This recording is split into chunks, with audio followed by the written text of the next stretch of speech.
Welcome to History San Diego. I'm George Farrar. We find ourselves now in 1852.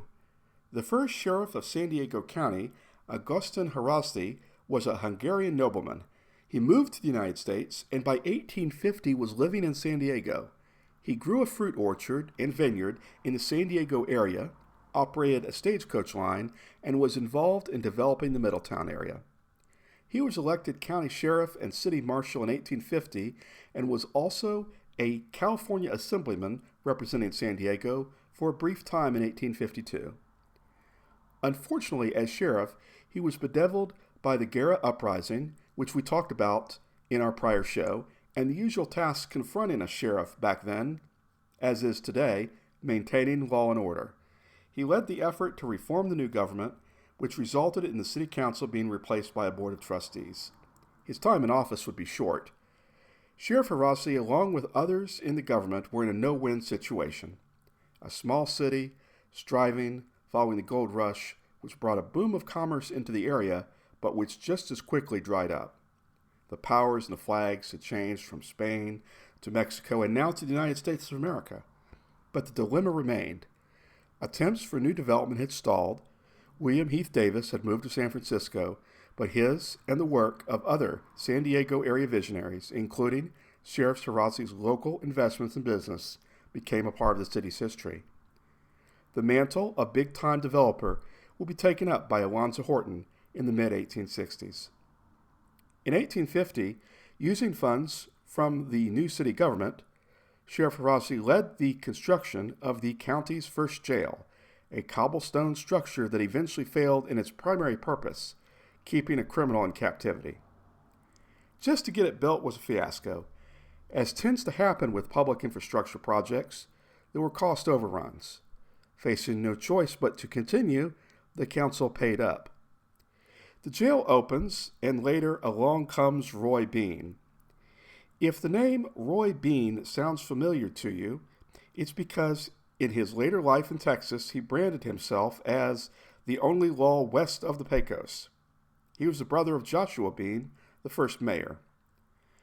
I have no photographs of either of the Bean brothers from the 1850s. Photography was just getting started, and neither of them probably had time to slow down for a selfie with so much going on.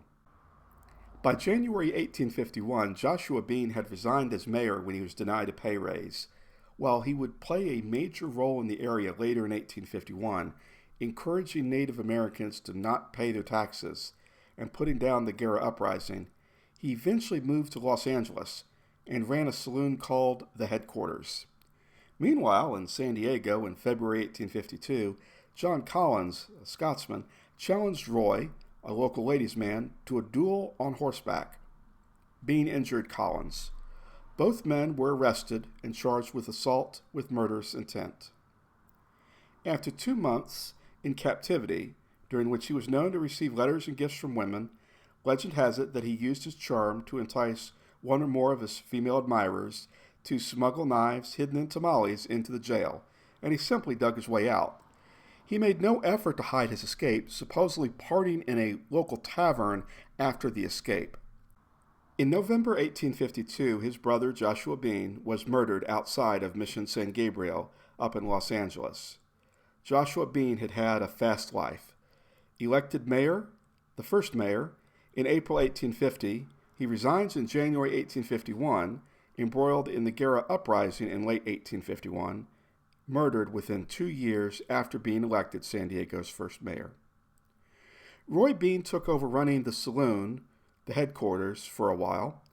Later, to escape indictment for injuring someone in a knife fight, he fled to New Mexico and on to Texas, where he was elected a justice of the peace, held court in a saloon, and dispensed justice along with alcohol in unique ways.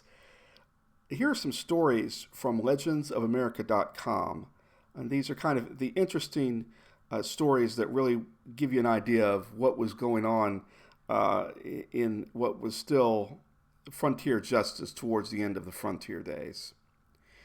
During the bridge construction at Vine Garoon, a structure collapsed and 10 workers fell. Judge Roy Bean was called to the site to hold an inquest. Riding on a mule to the accident, he pronounced all 10 men dead. However, only 7 had been killed. When questioned on his point, the judge reasoned that the others would soon die and they did not want to make the trip twice. Fortunately for the 3 men, he was wrong, and they survived to tell the tale. On one occasion, when the body of a dead cowboy was found in the area, which held $40 and a 6-gun, he charged the corpse with carrying a concealed weapon and fined it $40. In another case, when an Irishman named Paddy O'Rourke was going to be tried for shooting a Chinese laborer, a mob of 200 angry Irishmen surrounded the courtroom and threatened to lynch Bean if O'Rourke was not freed. In response, Bean ruled that homicide was the killing of a human being. However, he could find no law against killing a Chinaman. The case was dismissed. Jurors for his cases were chosen from his best bar customers, and Bean allowed no hung juries or appeals. Because Langtry had no jail, all cases were settled by fines, most of which just happened to be the amount the accused had on his person. Of these fines collected, he was never known to have sent any money to the state, but instead pocketed the cash. Though later portrayed in Western films and books as a hanging judge, Bean only sentenced 2 men to hang, one of which escaped, and when it came to horse thieves, who were often sentenced to hang, they would be let go under Judge Bean if they returned the horses and, of course, paid a fine. Bean also made money from granting divorces, which he didn't have the jurisdiction to do, and married numerous couples, always ending the wedding ceremonies with the words, "And may God have mercy on your souls." These legends captured the American imagination. Roy Bean's life was even dramatized in a 1972 movie, The Life and Times of Judge Roy Bean, starring Paul Newman. These people we've talked about recently, the Bean brothers, Sheriff Haraszthy, William Heath Davis, Antonio Guerra, were bigger-than-life figures. They made their legends by covering a lot of ground, moving quickly, and having incredibly different paths in life. Ultimately, Sheriff Agoston Haraszthy would move away and found himself as an assayer with the California Mint in San Francisco, where gold coins were minted. Accused of embezzling the mint, he beat the charge in 1861 and grew his talents as a winemaker in the Sonoma area. His tremendous success in the vineyards led to him becoming known as the father of California viticulture. The first seeds of his grand future in the vineyards were sown along the San Diego River in the early 1850s.